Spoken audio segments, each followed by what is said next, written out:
우리는 계속해서 주일 예배 시간에 누가복음의 말씀을 함께 나누고 있습니다. 지난주에는 울지 말라, 실족하지 말라 말씀하시는 주님의 음성을 우리가 함께 들었고요. 오늘은 우리가 많이 들었던 내용 중에 하나죠. 죄 많은 여인이 주님께 나와 향유를 부어드리는 이야기예요. 이제 우리가 첫 번째 대지에서 그 내용들을 나누겠습니다마는 누가복음의 향유 이야기는 다른 복음서의 내용과 그 내용이 좀 바뀌어진 것들을 보게 됩니다. 그 내용 속에 담겨져 있는 복음의 이야기를 우리가 함께 찾아가는 거예요. 오늘도 저와 여러분 모두가 함께 은혜 받는 귀한 시간들이 될 수 있기를 소원합니다. 아멘. 자, 우리 한번 따라해 볼까요? 바리새인의 사랑. 바리새인의 사랑. 먼저 이 향유 이야기에 대한 이해를 말씀을 드리도록 하겠습니다. 아마 우리 성도님들은 이게 성경을 읽어 나갈 때 마태복음에도 향유 이야기가 나오고 마가복음에도 누가복음에도 요한복음에도 이 향유 이야기가 다 등장을 하는 거예요. 근데 이제 우리가 약간씩 그 내용들이 조금 다를 수는 있겠지만 도저히 우리가 이해하기 어려운 그러한 다름을 발견하게 될 때 굉장히 힘들어하는 경우들을 보게 됩니다. 가령 예를 들어서 이 사건이 언제 있었는가? 마태복음, 마가복음, 요한복음에서는 예수님이 예루살렘에 입성을 해서 십자가를 얼마 남겨놓지 않은 상황에서 이 사건이 진행되었음을 말씀하고 있어요. 누가복음의 이야기를 보면 비교적 예수님의 사역 초기에 아직 예루살렘을 가지도 않은 상태에서 이 일이 등장을 하고 있거든요. 그래서 신학자들이나 많은 설교가들은 예수님께 향유를 부어드린 사건이 두 번 있었다. 예수님의 사역 초기에 그리고 사역 마지막 부분에 따로따로 있었던 사건이기 때문에 그 내용이 다름을 우리에게 이야기하는 거예요. 물론 이렇게 우리가 생각을 하면 굉장히 마음은 편하죠. 자, 그런데 우리가 알아야 될 것이 있어요. 뭐냐면 하나님은 우리에게 복음서를 사복음서를 주셨어요. 그리고 이 사복음서의 저자들을 통해서 예수님이 어떤 분이신가를 우리에게 말씀하시는데 이 복음서를 기록을 할 때 이 복음서의 목적이 역사책이 아니라는 거예요. 그러니까 예수님이 언제 마리아의 뱃속에 있었고 또 몇 킬로그램에 태어났고 1살 때의 기록, 2살 때의 기록, 5살 때의 기록, 10살 때의 기록 이런 기록에 어떤 관심을 갖고 있는 내용이 아닌 거예요. 예수님이 이 땅에 오셔서 하신 일을 마가의 관점에서, 마태의 관점에서, 누가의 관점에서, 요한의 관점에서 예수님을 우리에게 설명해 주는데 이 예수님이 왜 우리의 구세주인가를 말씀해 주는 것이고 이 모든 과정 속에 하나님의 감동이 있었다는 거예요.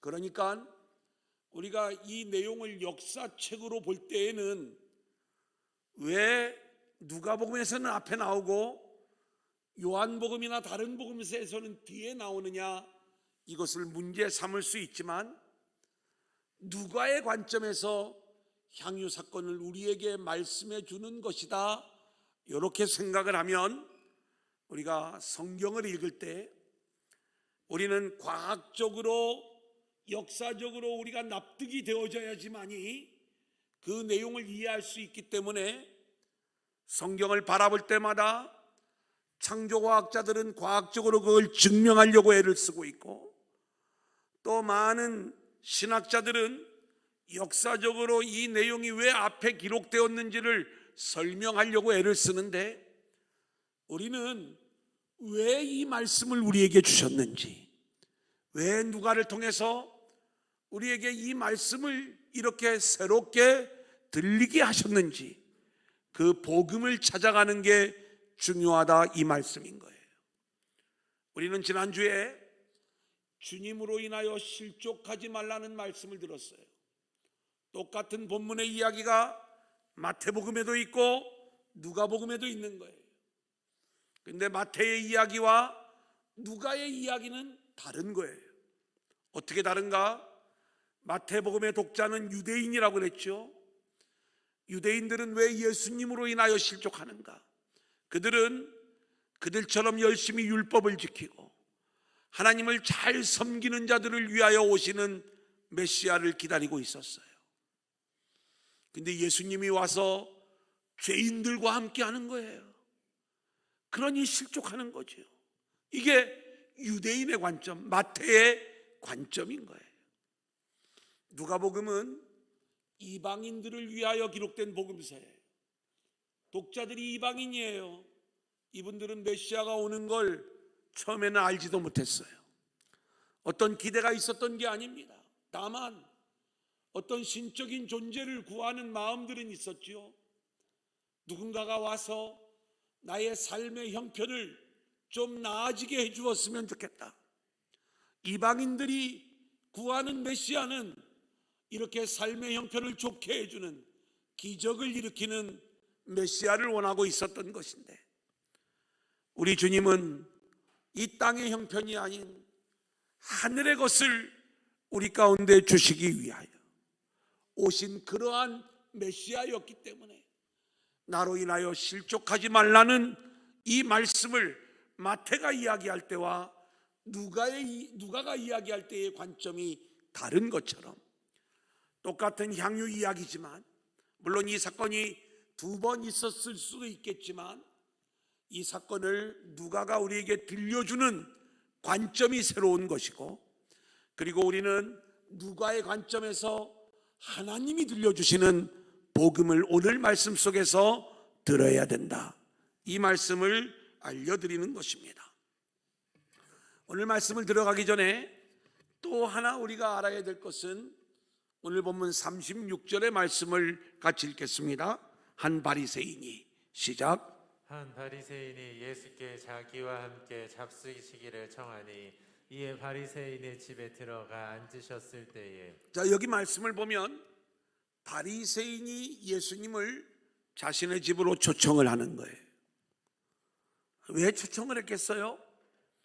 예수님에 대한 호의를 가지고 있는 거죠. 예수님에 대한 긍정적인 관심이 있는 거죠. 그래서 집으로 초대를 해서 식사를 대접하고, 그리고 주님으로부터 진리의 말씀을 듣고자 하는 그 좋은 의도가 있었던 거예요. 근데 마태복음, 마가복음, 요한복음을 보면 여기에는 늘 바리새인과 예수님과의 관계가 긴장관계 혹은 적대관계로만 등장을 하는데, 오늘 이 누가복음에는 바리새인들을 위하여 기꺼이 그 집에 들어가셔서 식사하시는 우리 주님의 모습, 또 바리새인들이 예수님을 적극적으로 자신의 집으로 초대하는 이야기가 빈번하게 등장을 하는 거예요. 좀 더 보겠습니다. 누가복음 11장 37절, 시작. 예수께서 말씀하실 때에 한 바리새인이 자기와 함께 점심 잡수시기를 청함으로 들어가 앉으셨더니, 14장 1절, 안식일에 예수께서 한 바리새인 지도자의 집에 떡 잡수시러 들어가시니 그들이 엿보고 있더라. 계속해서 바리새인의 집으로 초청을 받아 들어가시는 예수님에 대한 이야기가 나오죠. 뿐만 아니라 13장 31절을 보면 곧 그때에 어떤 바리새인들이 나와서 이르되 나가서 여기를 떠나소서, 헤롯이 당신을 죽이고자 하나이다. 뭐라고 이야기를 하냐면 바리새인들이 예수님을 보호하고 있는 거예요. 헤롯이 당신을 죽이려고 하니까 여기를 속히 떠나달라 이 요청을 하고 있는 것이죠. 우리가 함께 누가복음을 여행하고 있는데 누가복음 5장부터 예수님의 사역의 현장에 바리새인들이 등장하고 있는 거예요. 그리고 바리새인들이 예수님에 대한 관심과 호의를 가지면서 예수님을 자신의 집으로 초대하기도 하는 거예요. 하지만 우리가 누가복음의 결론을 보면 결국 바리새인들은 예수님이 어떤 분이신지를 알지 못했고 그 일로 인하여 예수님을 온전히 따르는데 실패하고 말았음을 말씀해 주는 내용인 것입니다. 주님이 이 땅에 오셔서 죄인과 세리와 창녀들과 함께 식사를 하셨지만 주님께서 기꺼이 바리새인의 집에 들어가셔서 함께 식사를 나누셨다는 사실도 중요합니다. 예수님은 모든 자를 구원하시기 위해 이 땅에 오신 구세주였었던 것입니다. 자, 그 다음 이제 오늘 본문에 등장하는 바리새인 시몬의 이야기입니다. 우리 누가복음 7장 40절 같이 읽겠습니다. 시작. 예수께서 대답하여 이르시되 시몬아 내가 내게 이를 말이 있다 하시니 그가 이르되 선생님 말씀하소서. 자, 처음에는 바리새인의 집으로만 설명되어지던 것이 이제 40절 말씀에 이 바리새인의 이름이 등장을 하죠. 시몬이라는 거예요. 자, 이 내용을 보면 왜 이름이 시몬일까? 우리 마가복음 14장 3절을 볼까요? 예수께서 시작. 예수께서 베다니 나병 환자 시몬의 집에서 식사하실 됐습니다. 여기 보면 마가복음에 등장하는 향유 이야기의 주인공도 시몬이에요. 그러니까 나병 환자 시몬의 집에서 식사를 하셨다. 누가복음은 바리새인 시몬, 그리고 마가복음에서는 나병 환자 시몬으로 이 식사 초대자를 설명을 해주고 있어요. 우리는 흔히 이름이 같으니까 아마 이 시몬이라고 하는 사람이 예수님을 식사에 초대했는데 이 사람의 집안은 바리새인 집안이었고 그리고 나병 환자 시몬의 집이라고 이야기되어 있는 것으로 보아 아마 이 가족 중에 혹은 본인이 나병의 전력이 있거나 아니면 현재도 나병으로 고통을 받는 모양이다 이렇게 생각을 하실 수가 있어요. 근데 우리가 놓치지 말아야 될 건 반복되는 이야기이기도 합니다만은 자꾸 이 내용을 역사책으로 읽어 나가려고 하다 보면 이 이름이 같은 것에 대하여도 우리가 되게 어려워할 수가 있습니다. 오늘 본문에는 향유를 부은 여인의 이름이 등장하지 않아요. 그런데 다른 복음서에 보면 이 여인의 이름을 마리아로 이야기해 주고 있어요. 근데 우리가 찬송가에 이 여인의 이름이 나오는데 막달라 마리아라고 나오고 있고 대부분의 신학자나 설교가들은 그 찬송가의 가사가 잘못됐다 이렇게 진단을 내리고 있습니다. 근데 중요한 건 시몬이라고 하는 이름 그리고 마리아라고 하는 이름은 당시에 영이 철수와 같은 이름인 거예요. 그러니까 영이야 순이야 우리가 어렸을 때 계속 여자아이들의 이름을 그렇게 불렀던 것처럼 마리아라고 하는 이름이 그런 이름이었고요. 시몬이라고 하는 이름도 그렇게 흔한 이름이었기 때문에 우리가 이름이 같다고 해서 같은 인물이다 아니면 앞뒤로 있기 때문에 또 다른 사건이다 이렇게 이 내용을 자꾸 유추해 보려고 하면 곤란하다 이런 말씀인 것이고요. 좀 우리가 이 성경을 우리 나름대로 좀 납득하고 이해하는 의미로 한번 제가 묵상을 해봤던 적이 있는데 이 베단이라고 하는 곳은 그 이름의 뜻이 슬픔의 집입니다. 그러니까 예루살렘이 있으면 바로 예루살렘에서 2-3km 떨어져 있는 예루살렘 근교의 도시인데 이름이 슬픔의 집, 우리로 말하면 달동네 같은 곳이에요. 이곳에 마르다, 마리아, 나사로 3남매가 살고 있었고요. 그리고 이곳에 나병 환자 시몬의 집이 있었어요. 그리고 잘은 모르지만 이 시몬과 이 3남매가 뭔가 인척관계를 이루고 있었을 것이다, 이런 생각들을 하는 거죠. 만일 이 누가복음에 나오는 향유의 이야기가 같은 사건을 두고 하는 이야기라고 우리가 생각을 한다면, 원래 이 집안은 바리새인 집안이었는데 누군가가 나병에 걸려서 결국 소외된 그러한 가문이 되었고, 더 이상 예루살렘에 거하지 못하고 베다니로 옮겨와 살면서 그곳에서 살았던, 우리가 나중에 나사로가 죽었을 때 많은 사람들이 조문을 오는 것으로 보아서 적어도 이 집이 나름대로 이름이 있었던 그러한 집안이 아니었겠는가, 이런 생각들을 해볼 수가 있습니다. 하지만 계속 말씀을 드리지만 우리가 성경을 너무 역사적으로 그렇게 순서적으로 집착을 하다 보면 우리가 성경에서 이해되지 못하는, 사실 시험에 들지 않아도 되는 그러한 부분을 가지고 우리가 오해할 수 있다는 것, 이것을 기억하시기를 바라고요. 자, 이제 이 시몬의 문제가 어떤 문제인가? 오늘 본문의 이야기를 보면 시몬은 시몬 나름대로 주님을 사랑했던 인물이에요. 주님에 대한 관심이 이 시몬에게 있었다는 것이죠. 어떤 관심을 가지고 있었는가? 자신의 집에 주님을 초대할 정도로 그는 적극적인 관심과 호의를 가지고 있었어요.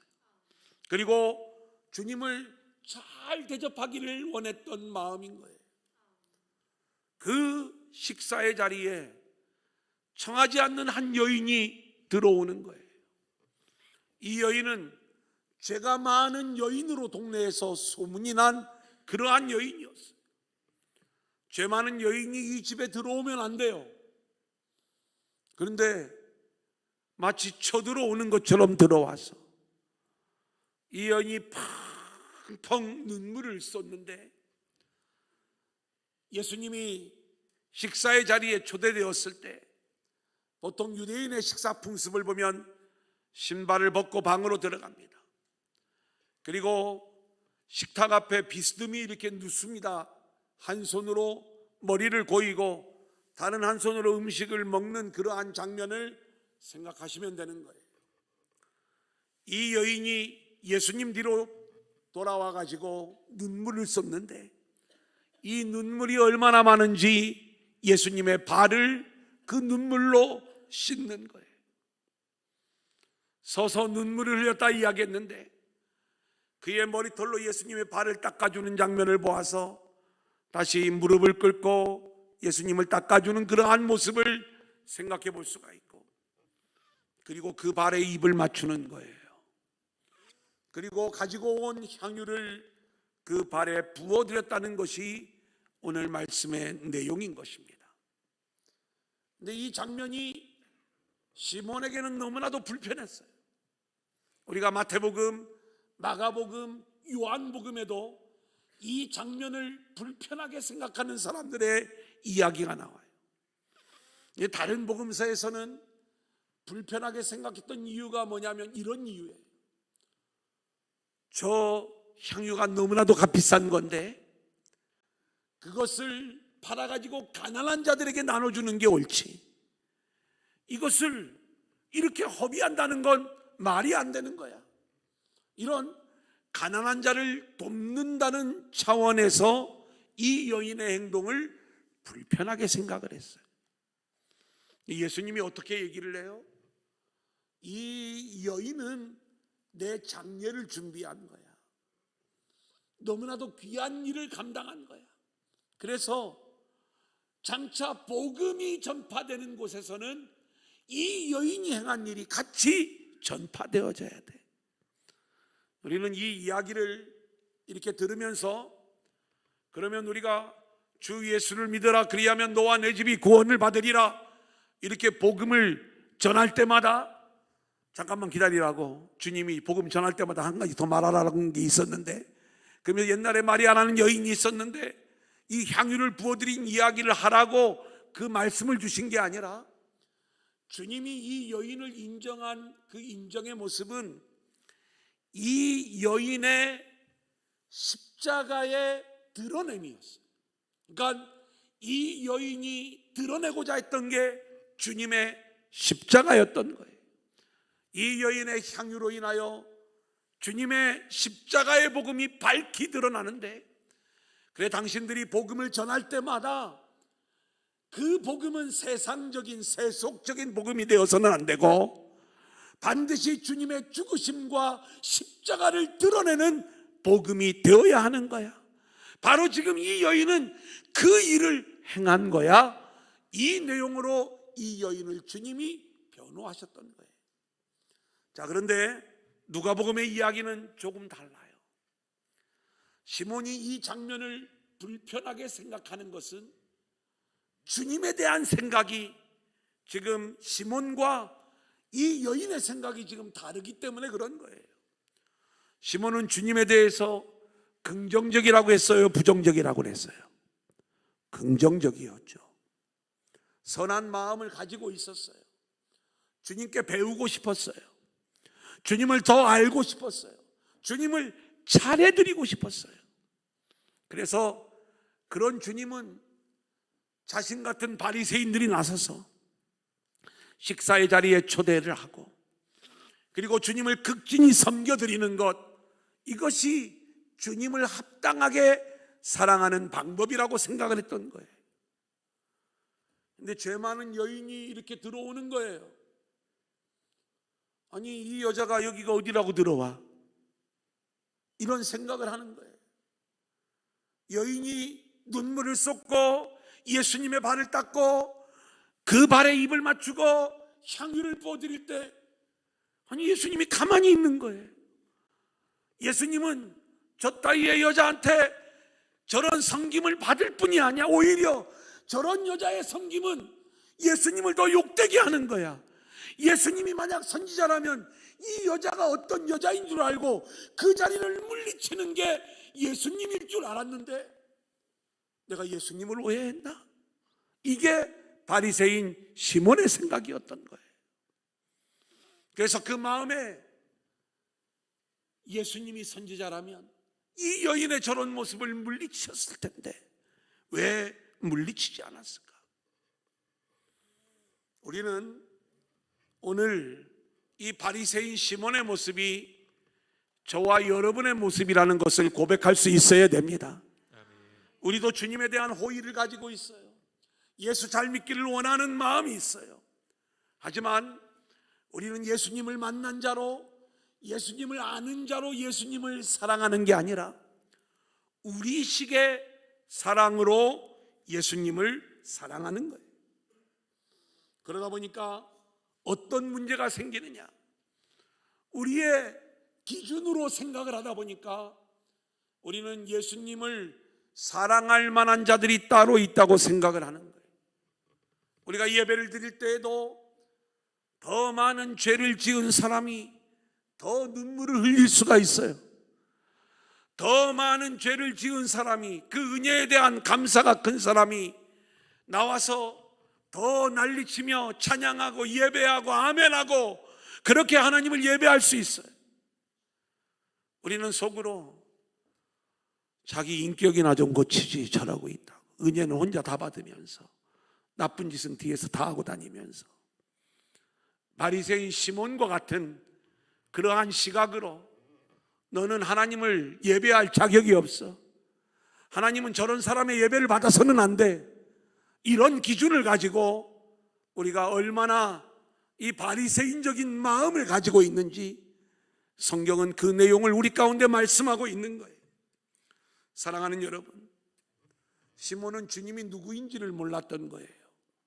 그렇기 때문에 오히려 주님을 의심하고 결국 주님을 오해하는 바리새인의 모습을 우리가 보게 되는 것입니다. 오늘 이 시간 저와 여러분 모두가 주님이 어떤 분이신가를 알고 주님을 사랑하되 주님이 인정하시는 사랑을 주님께 올려드리는 저와 여러분들이 될 수 있기를 소원합니다. 자, 그러면 주님이 인정하시는 사랑은 어떤 사랑인가? 따라해 볼까요? 죄 많은 여인의 사랑. 죄 많은 여인의 사랑. 자, 오늘 이 죄 많은 여인의 사랑이 주님의 인정을 받는 거예요. 그 인정받는 모습이 47절에 나와 있습니다. 이러므로 우리 한번 같이 읽겠습니다. 시작. 이러므로 내가 내게 말하노니 그의 많은 죄가 사하여졌도다. 이는 그의 사랑함이 많음이라. 사함을 받은 일이 적은 자는 적게 사랑하느니라. 주님은 이 여인의 행동을 인정하시죠? 이 여인이 주님을 많이 사랑한다는 거예요. 그러면 도대체 어떻게 이 여인은 주님을 많이 사랑하고 그리고 주님께 인정받는 사랑의 사람이 되었는가? 성경을 보면 온통 사랑 이야기로 가득 차 있어요. 그래서 성도들은 교회 안에서 서로 사랑해야 된다 이렇게 이야기를 합니다. 근데 우리가 알아야 될 것이 있는데 우리가 생각하는 사랑과 주님이 인정하시는 사랑 사이에는 너무나 다른 차원의 것이 있다는 것을 우리가 기억을 해야 되는 거예요. 우리의 사랑은 주고받는 사랑의 차원에서 그칠 때가 많아요.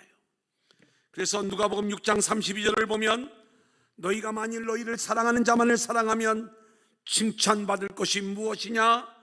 죄인들도 이같이 한다. 이렇게 말씀하고 있는 거예요.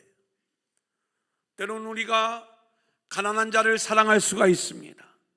어려운 가운데 있는 자를 우리가 열심히 사랑의 모습으로 돌볼 때가 있습니다. 하지만 그러한 사랑조차도 연민이나 동정에서 나오는 사랑에 그칠 때가 거의 다라는 것이죠. 이러한 사랑은 사람의 노력으로 사람의 최선으로 이루어지는 사랑을 말하는 거예요. 우리 주님은 이러한 사랑을 인정하지 않습니다. 주님이 인정하시는 사랑은 사람의 노력으로 이루어지는 사랑이 아니라 오직 하나님에게서만 흘러나올 수 있는 사랑인 거예요. 그 사랑은 십자가에서 주님이 완성하신 사랑인데 그 주님을 만난 자, 그 사랑을 아는 자에게서만 흘러나올 수 있는 사랑인 것이다. 그러니까 지금 이 죄 많은 여인은 이미 주님을 만났고 그리고 그 주님으로 인하여 자신이 얼마나 죄인된 존재인가를 깨달아 알게 되었고 그리고 그 주님으로 인하여 죄 용서함을 받고 구원받은 인생이 되었음을 감사하면서 그 사랑을 알고 누렸기에 이 사랑이 주님께 고백되어지는 것이었는데 바리새인처럼 자기의 의를 주장하며 주님을 사랑하는 그러한 방식은 사람의 사랑의 방식인 것이고 결국 그 사랑은 하나님의 영광과 하나님의 은혜를 드러내는 사랑이 아니라 자기 의를 드러내는 쓰레기 같은 것임을 성경은 우리 가운데 말씀해 주고 있는 것입니다. 그렇기 때문에 저와 여러분이 성도의 삶을 산다는 것은 우리가 열심히 노력하면서 사랑을 실천하고 하나하나 이루어 나가는 그런 인간적인 노력의 삶이 아니라 나를 향한 하나님의 사랑을 깨달아 아는 거예요. 그리고 내가 얼마나 극악한 죄인인가를 고백하는 거예요. 그러한 나를 구원하여 주신 주님의 사랑을 믿음으로 고백하면서 그 사랑에 대한 감사와 감격을 드러내는 거예요. 이게 하나님 나라의 삶이에요. 우리에게 그 삶이 드러나야 이것이 바로 죄 많은 여인의 사랑처럼 하나님을 사랑하는 것이 많음이다, 이런 인정을 받게 되는 거예요. 오늘 본문 40절로 43절의 말씀을 보면 한 비유를 통하여 바리새인과 이 여인의 사랑을 비교해 주십니다. 같이 볼까요? 시작. 예수께서 대답하여 이르시되 시몬아 내가 내게 이를 말이 있다 하시니 그가 이르되 선생님 말씀하소서. 이르시되 빚 주는 사람에게 빚진 자가 둘이 있어 하나는 500데나리온을 졌고 하나는 50데나리온을 졌는데 갚을 것이 없으므로 둘 다 탕감하여 주었으니 둘 중에 누가 그를 더 사랑하겠느냐. 시몬이 대답하여 이르되 내 생각에는 많이 탕감함을 받은 자니이다. 이르시되 내 판단이 옳다 하시고. 여러분, 이 비유의 이야기는 채권자와 두 채무자에 대한 이야기예요. 한 채무자는 500데나리온의 빚을 졌고 또 한 채무자는 50데나리온의 빚을 졌다는 거예요. 근데 이들이 둘 다 갚을 능력이 없자 채권자가 이들의 빚을 다 탕감을 해 주었다는 거예요. 그렇다면 두 사람 중에 누가 더 이 채권자를 사랑했겠느냐, 이 내용을 질문하시는 것입니다. 그때 시몬의 대답이 빚을 더 많이 탕감받은 자입니다. 주님이 내 말이 옳다 이렇게 말씀하시는 거죠. 이 여인의 사랑이 주님의 인정을 받았던 것은 자신의 죄가 얼마나 큰 죄였으며 그 큰 죄가 탕감받았다는 사실을 아는 자의 사랑이 주님이 받으시는 사랑임을 말씀해 주는 거예요. 지금 이 바리새인은 자기는 50데나리온의 빚을 진 채무자의 모습으로 등장하는 거고, 죄 많은 여인은 500데나리온의 빚을 진 채무자의 모습으로 등장하고 있는 거예요. 자, 이제 이 여인의 행동을 우리가 보겠습니다. 44절로 46절 같이 읽을까요? 시작. 그 여자를 돌아보시며 시몬에게 이르시되 이 여자를 보느냐. 내가 내 집에 들어올 때 너는 내게 발 씻을 물도 주지 아니하였으되 이 여자는 눈물로 내 발을 적시고 그 머리털로 닦았으며 너는 내게 입맞추지 아니하였으되 그는 내가 들어올 때로부터 내 발에 입맞추기를 그치지 아니하였으며 너는 내 머리에 갈람류도 붓지 아니하였으되 그는 향유를 내 발에 부었느니라. 여러분, 우리는 오늘 이 말씀을 표면적으로만 이해하는 그런 어리석음을 우리가 범하지 않기를 원합니다. 지금 예수님은 세 가지 내용으로 바리새인과 이 여인을 비교해 주고 있어요. 너는 내가 들어올 때 발 씻을 물도 안 줬다. 근데 이 여인은 눈물로 내 발을 씻겨 주었어. 너는 내가 너희 집에 올 때 나를 환영하고 입을 맞춰줘야 되는데 환영의 입맞춤도 하지 않았는데 이 여인은 그 거룩한 입맞춤을 그치지 않았어. 너는 내가 이 집에 들어올 때 내 머리에 기름을 붓지 않았는데 이 여인은 향유를 부어준 거야. 마치 이 여인이 예수님을 향한 극진한 그러한 마음이 있었고, 그리고 이 바리새인은 형식적으로 주님을 대하는 모습이었기 때문에 이 바리새인의 사랑을 주님이 인정하지 않고, 그리고 이 여인의 사랑을 주님이 인정했다 이렇게 생각을 하면 우리가 진짜 복음을 놓친다 이 말이에요. 지금 어떤 일반적인 예절 교육을 우리에게, 인격 교육을 우리에게 말씀하시는 내용이 아니에요. 주님을 섬길 때 극진히 섬기라는 이야기가 겉으로 드러나는 내용을 이야기하는 게 아니라 우리의 중심과 영적인 부분을 이야기하는 것처럼 여기 발 씻음, 그리고 입맞춤, 그리고 기름 부음에는 영적인 의미가 있는 거예요. 주님을 만나고 주님을 아는 자에게서만 나오는 그 발 씻음, 그리고 입맞춤, 그리고 기름 부음이 너에게는 없었다. 근데 이 여인은 크게 나오고 있는 거야. 자, 눈물로 예수님의 발을 씻겨주시는 이야기 속에 우리는 어떤 영적인 부분을 적용해 볼 수 있냐면, 먼저 우리의 발을 씻어주신 분이 예수님이세요. 근데 그 예수님이 발을 씻겨주실 때 베드로가 어떻게 주님이 우리의 발을 씻깁니까? 거절할 때 내가 너의 발을 씻기지 않으면 너와 나는 아무 상관이 없다 이 말씀을 하시죠. 그러자 자기의 온 몸을 씻겨달라는 이 베드로의 요구 앞에 주님이 이런 말씀을 하시는 거예요. 이미 목욕한 자는 발만 씻으면 되는 거야. 주님의 발 씻겨주심은 너희는 이미 나의 십자가로 말미암아 목욕한 자야, 구원받은 자야. 이것을 알려주시는 사건이었어요. 그 주님의 발 씻음의 은혜를 경험한 우리는 주님께 어떤 모습으로 나아가야 되는가? 주님은 우리의 발을 씻어주셨는데 그 발을 씻겨주시기 위하여 주님의 발은 십자가에 못 박히신 거예요. 그 주님의 발에 뜨거운 눈물을 쏟으면서 눈물로 발을 씻겨드리는 이 여인의 행동은 구원받은 자에게서만이 자신의 그 많은 죄가 주님의 발로 인하여 용서받았다는 십자가의 길을 걸으시고 거기에 못 박히신 주님의 발로 말미암아 용서받고 구원받은 자에게서만이 나올 수 있는 눈물의 발씻음이었던 거예요. 두 번째로 입맞춤입니다. 우리가 바울 서신을 보면 사도 바울은 성도들 사이에 거룩한 입맞춤을 요청하면서 그렇게 무난할 것을 요구하는 거예요. 우리는 이 입맞춤 속에는 내가 당신을 환영한다는 의미가 있어요.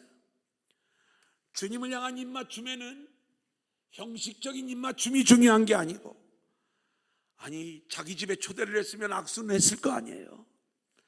허그를 하고 입을 맞췄을 것 아니에요. 근데 주님은 이 바리새인의 입맞춤으로 인정을 안 하는 거예요.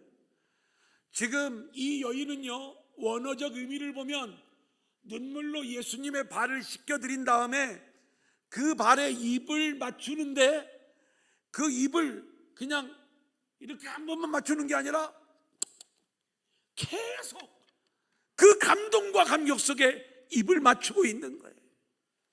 이 이야기는 그 주님을 받아들이는 거예요.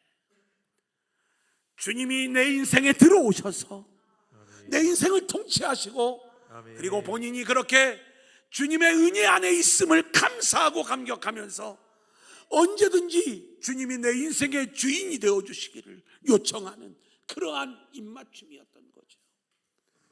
예수님의 12제자 중에 하나는 가짜 입맞춤으로 예수님을 십자가에 넘겨버린 가룟 유다가 있었어요. 오늘 저와 여러분은 주님을 향한 형식적인 허그와 형식적인 발 씻을 물과 그리고 형식적인 기름만 내어주고 있는 그러한 모습이 아닌가? 오늘 이 여인의 모습이 우리에게서 나오고 있는가? 우리를 돌아보아야 되는 거예요. 이제 세 번째 행동은 향유를 부어드린 사건이었어요. 어쩌면 이 여인은 죄 많은 여인으로 알려져 있는데 이 향유를 모으려고 죄를 많이 지었을 것으로 생각이 되어져요. 그만큼 그 여인에게는 자신의 인생의 모든 것이 향유였어요. 근데 주님을 만나고 나니까 이것이 아무런 가치가 없다는 걸 알게 된 거예요. 그리고 그것이 이 땅에서 그토록 소중한 것이라면 마땅히 주님께 부어드리는 것이 옳다라고 생각을 하면서 기꺼이 주님께 부어드리는 이 여인의 사랑 이야기, 2023년 저와 여러분의 사랑 이야기가 되어질 수 있기를 소원합니다. 아멘. 이제 마지막 세 번째 한번 따라합니다. 기본으로 돌아가라. 기본으로 돌아가라. 2023년 이 말씀 속에서 우리가 돌아가야 될 기본의 모습은 무엇인가? 첫 번째는 주님을 향한 사랑으로 돌아가라는 거예요.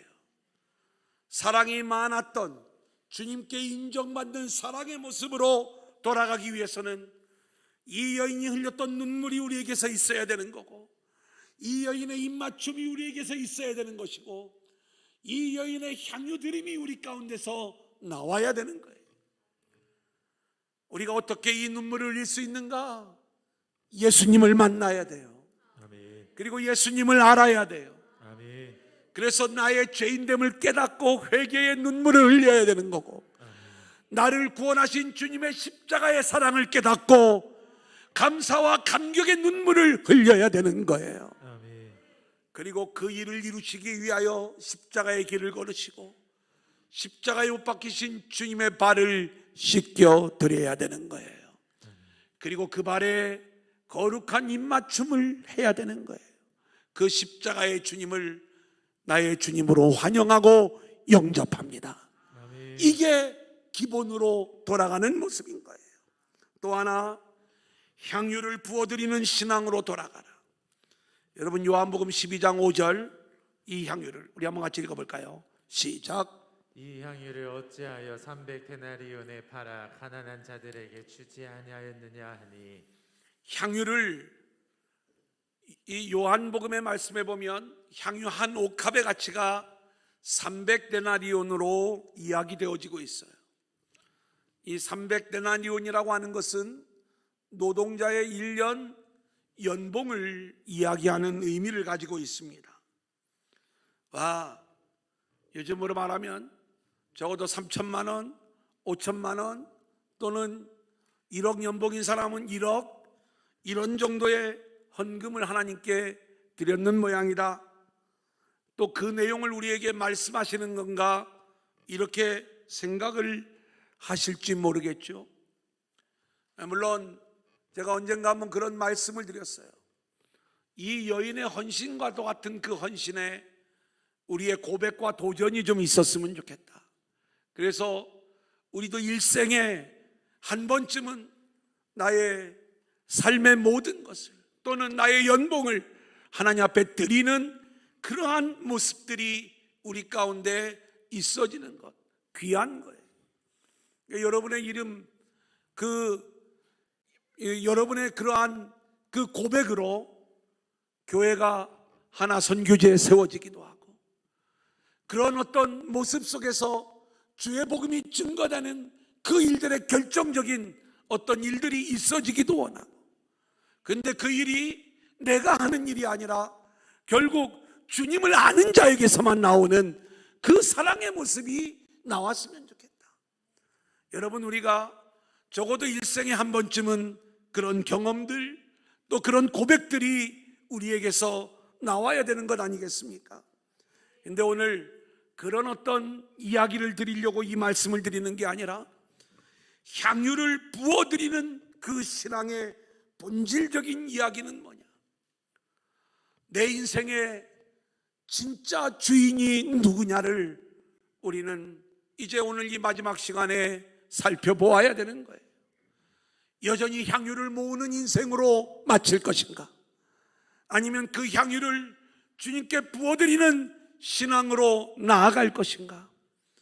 기본으로 돌아가는 것은, 우리가 여태까지는 향유를 모으기 위한 인생을 살아왔다면 이제는 주님을 향한 사랑을 고백하는 그 신앙으로 우리가 나아가야 되는데, 주님을 향한 그 신앙의 고백에는 기꺼이 내가 그동안에 소중하다고 생각했던 모든 것들을 주님께 내어드리는 그러한 희생과 헌신이 우리 가운데 있을 때, 이게 진정한 주님으로부터 인정받는 사랑의 모습이라는 것, 이것을 기억하면서 우리가 철저히 기본으로 돌아가 주의 은혜에 의해 하나님의 나라를 마음껏 누리고 살아가는 저와 여러분들이 될 수 있기를 주님의 이름으로 간절히 축원합니다.